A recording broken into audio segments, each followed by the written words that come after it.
தேடுதல், சர்ச். முதலில் தேடுதல் எப்பொழுது தொடங்கியது என்றால், எதற்காக தொடங்கியது என்றால், அது முதலில் உணவுக்காகத்தான், ஃபார் ஃபுட்.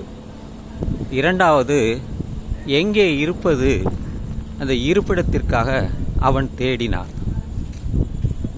மூன்றாவது, நடந்து செல்கிறோமே, எங்கே செல்வது, எப்படி செல்வது என்ற தேடுதல் தான்.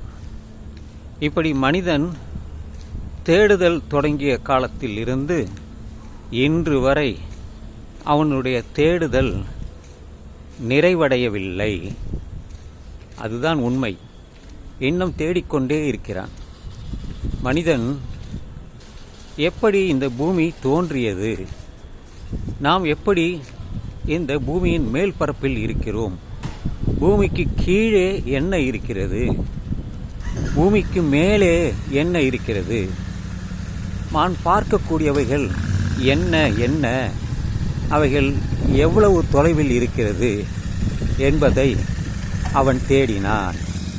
அந்த தேடுதல் தான் இன்று அறிவியலாக வந்துள்ளது. இப்பொழுது நாம் எதை தேடிய வேண்டினாலும், எதை தேட வேண்டும் என்று எழுதினால் அதிலிருந்து நூற்றுக்கணக்கான விடைகள் கிடைக்கும். அதையெல்லாம் ஆவணப்படுத்தினார்கள். அந்த ஆவணங்கள் தான் இன்று விக்கிபீடியா, பிரிட்டானிக்கா இண்டிகா, இப்படி பல நூல்கள் எழுதப்பட்டது. அந்த தேடுதல் தன்னை பற்றியும் அவன் தேடினான். நான் யார் என்று தேடினான். நான் எங்கிருந்து வந்தேன் என்று அதையும் தேடினான். எங்கே போக வேண்டும் என்று அதையும் தேடினான். எல்லாவற்றையும் தேடினான். பிறப்பிற்கு முன்னு எங்கே, இப்பொழுது எங்கே, இனி எங்கே என்றெல்லாம் அவன் சிந்தித்தான். அதை பாடல்களாக எழுதியவர்கள் அந்த சித்தர்கள். சிந்திப்பவர்கள் எல்லோருமே சித்தர்கள் தான். அவர்கள் அப்படி சிந்தித்து அவர்கள் பாடல்களாக எழுதினார்கள். சிலர் பக்தியை பற்றி எழுதினார்கள். சிலர் நான் யார் என்பதை பற்றி எழுதினார்கள். இந்த கடல், இந்த பூமி, இந்த பேரண்டம், இவைகளெல்லாம் எப்படி வந்தது என்றெல்லாம் தேடினான். அவைகள் எல்லாமே இன்று தமிழிலே கிடைக்கிறது. சித்தர்கள் எழுதிய பாடல்கள் தான். சமீப காலம், ஒரு நூற்றாண்டுக்குள் அல்லது ஒரு 1000 வருடங்களுக்குள்ள தான் இருக்கும். அவர்கள் எதில் எழுதினார்கள் என்ற கேள்வி வரும்பொழுது அவர்கள் தமிழில் தான் எழுதினார்கள்.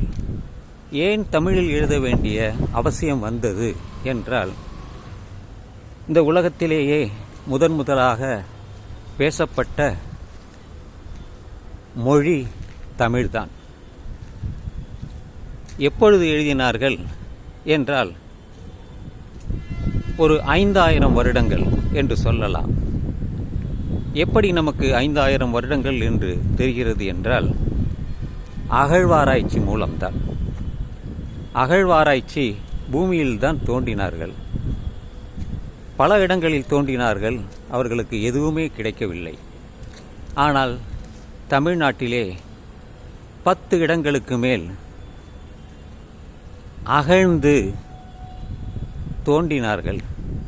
பல பொருள்கள் கிடைத்தது. பல உண்மைகள் வெளிப்பட்டது. ஒரு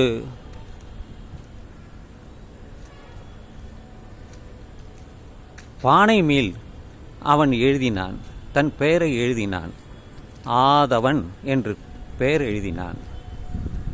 அப்படி என்றால் முதலில் எழுதத் தெரிந்தவர்கள், தமிழை தெரிந்தவர்கள் சித்தர்களா என்றால் இல்லை,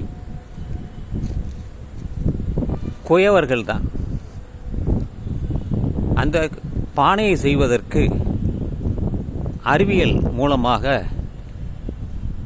அவர்கள் மரத்தை பயன்படுத்தினார்கள்.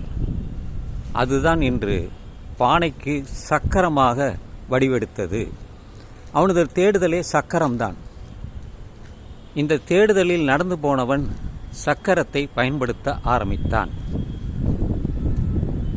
சக்கரம், அதற்கு எப்படி சக்கரம் உருண்டு ஓடுவது என்றால், தானாக ஓடுமா சக்கரம்? ஓடாது. அதை ஓடுவதற்கு வேண்டும். எதை வைத்து ஓட்டுவது? மாடை வைத்து ஓட்டுவது. அதனால்தான் பல சின்னங்கள் மாடுகளை பற்றி, காளைகள் பற்றி அதில் இருந்தது. காளைகளைத்தான் பயன்படுத்தினான், உழவிற்கு பயன்படுத்தினான். வாகனத்தை ஓட்டுவதற்கு இந்த அறிவியல் வளர்ச்சியினால் அவன் சக்கரத்தை பயன்படுத்த தொடங்கினான். இன்று ஒரு இடத்திலிருந்து வேறு இடத்திற்கு செல்வதற்கு பல வழிகள் இருந்தாலும், ஒரு நாட்டிலிருந்து இன்னொரு நாட்டிற்கு அவன் செல்வதற்கு வானூர்தியை கண்டுபிடித்தான். அதன் மூலம் இன்று எல்லோரும் பறந்து பல நாடுகளுக்கு சென்று வருகிறார்கள். தேடுதல் தான் இன்றைய வரையும் முடியாதது, தேடிக்கொண்டே இருக்கிறான்.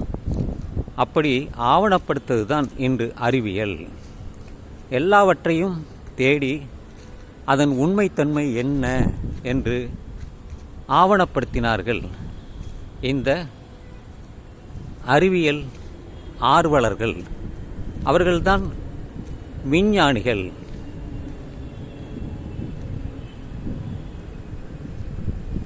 இந்தியாவில் மட்டுமல்ல, உலகத்திலுமே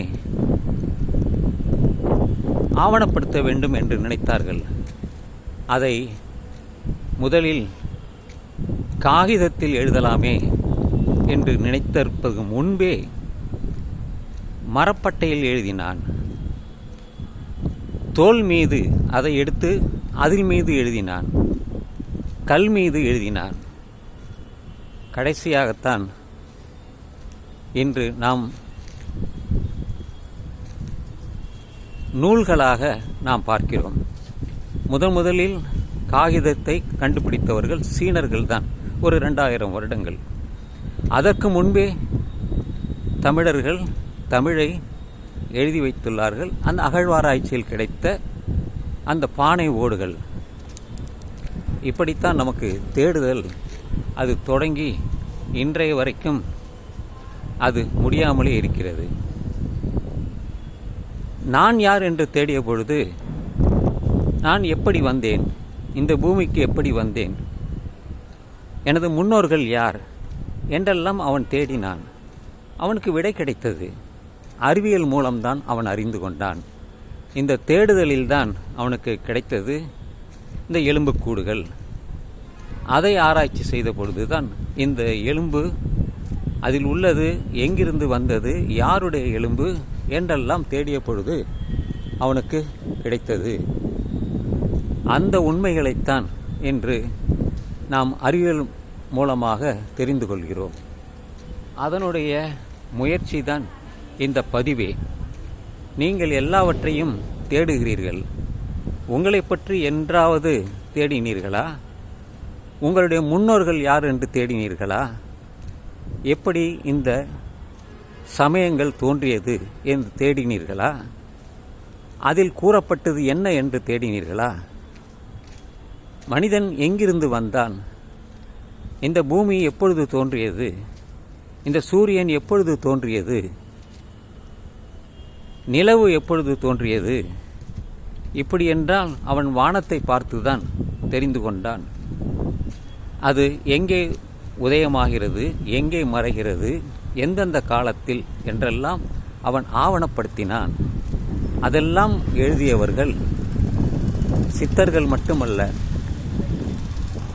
ஔவையார், திருவள்ளுவர் போன்றவர்கள்தான் குறிப்பிடும்படியாக. இன்னும் அதிகமாக ஒரு 3000 வருடங்களுக்கு தேடியவர் கௌதம புத்தர், மகாவீரர். அவர் வழியில் வந்தவர்கள்தான். அவர்களுடைய தேடல்தான் இன்று நமக்கு பௌத்தமும் சமணமும் தோன்றியது. அவர்களெல்லாம் வாழ்ந்த இடம் தமிழ்நாட்டிலும் இருக்கிறது. இமயமலையில் சாரலில் இருந்து அவர்கள் வந்து தமிழ்நாட்டிற்கு வந்து அவர்கள் எழுதினார்கள். அவர்களெல்லாம் இன்று நமக்கு இந்த சீன யாத்திரிகர்கள் அவர்கள் மூலம்தான் தெரிகிறது. அவர்கள் பௌத்தத்தை தேடித்தான் சீனாவிலிருந்து தமிழ்நாட்டிற்கு வந்தார்கள், மலைகள் வழியாக. அப்படி வந்த பாதை தான் சில்க் ரூட். சில்க் என்றாலே நமக்கு தெரியும். அதை சீனர்கள் பல இடங்களுக்கு ஏற்றுமதி செய்யக்கூடிய பாதை தான் அந்த சில்க் ரூட். பட்டு, நாம் சொல்கிறோமே பட்டு, பட்டு புழுவிலிருந்து தான் அவர்கள் எடுத்தார்கள். எனவே நண்பர்களே, தேடுதல் என்பது ஒவ்வொருத்தருக்கும் ஒவ்வொரு விதமான தேடுதல். இது நான் சொன்ன விஷயங்கள் பொதுவான தேடுதல் தான். தன்னை பற்றி தேடினார்கள். இந்த பிரபஞ்சம் என்று சொல்கிறோமே, அதை தேடினார்கள். நாம் சுவாசிக்கின்ற காற்று, தண்ணீர், ஆகாயத்தில் பார்க்கக்கூடிய மின்னல், இன்னும் என்னென்னலாமா இருக்கிறோமோ அதையெல்லாம் அவன் தேடினான். தேடுதலில் அவனுக்கு பல விஷயங்கள் கிடைத்தது. அதையெல்லாம் ஆவணப்படுத்தினார்கள். அதைத்தான் இன்று தெரிந்து கொண்டு நான் பேசுகிறேன். அதை நான் தெரிந்து கொள்ளவில்லை என்றால் எனக்கு வெளிச்சம் இல்லாத இருட்டில் இருப்பது போலத்தான் தோன்றும். அந்த வெளிச்சம் எல்லோருக்கும் கிடைக்க வேண்டும் என்பதற்காகவே நான் இப்பொழுது பேசிக்கொண்டிருக்கிறேன். எனவே தேடுதல் என்பது முடியாதது. இன்று நாம் பயன்படுத்தக்கூடிய அனைத்துமே, இந்த பிளாஸ்டிக்காக இருக்கட்டும், இந்த கல்லாக இருக்கட்டும், இந்த வாகனங்களாக இருக்கட்டும், எல்லாமே மனிதனுடைய தேடுதலின் விளைவுகள். அந்த முயற்சியின் இப்பொழுது நாம் பயன்படுத்துகிறோமே அனைத்துமே தேடுதலின் முடிவுகள். அது இன்னும் முடியவில்லை. இன்னும் தேடிக்கொண்டே இருக்கிறார்கள், விரிவடைந்து போய்கொண்டே இருக்கிறார்கள். அதனால்தான் இந்த பிரபஞ்சம் என்பது ஒன்றல்ல, யூனிவர்ஸ் ஒன்றல்ல, பல என்று விஞ்ஞானிகள் தெரிவித்துள்ளார்கள். எனவே தேடுதல் என்பது நிறைவடையாதது. தேடிக்கொண்டே இருப்பதுதான் மனிதனுடைய தேடல். இன்னும் தேடிக்கொண்டே இருக்கிறார்கள். நாமும் தேடுவோம். எல்லாவற்றையும் தெரிந்து கொண்டோம், இனிமேலும் தெரிந்து கொள்வோம் என்று சொல்லி இந்த இரவு பதிவை நான் நிறைவு செய்கிறேன். இந்த காணொளி ஒரு அர்த்தமுள்ளதாக இருந்தால் நீங்கள் இதை மற்றவர்களுக்கு பகிருங்கள். இதை பற்றி உங்களுடைய கருத்துக்களை எனக்கு தெளிவுபடுத்துங்கள். மாற்று கருத்து இருந்தாலும் அதையும் தேடலாம் என்று சொல்லி இந்த இரவு பதிவை நான் நிறைவு செய்கிறேன். இந்த இரவு நள்ளிரவாகட்டும் நண்பர்களே என்று சொல்லி இந்த பதிவை நான் நிறைவு செய்கிறேன். வாழ்க தமிழ், வாழ்க தமிழ்நாடு. எல்லோரும் இன்புற்று இருக்க வேண்டும் என்பதே என்னுடைய எண்ணம்.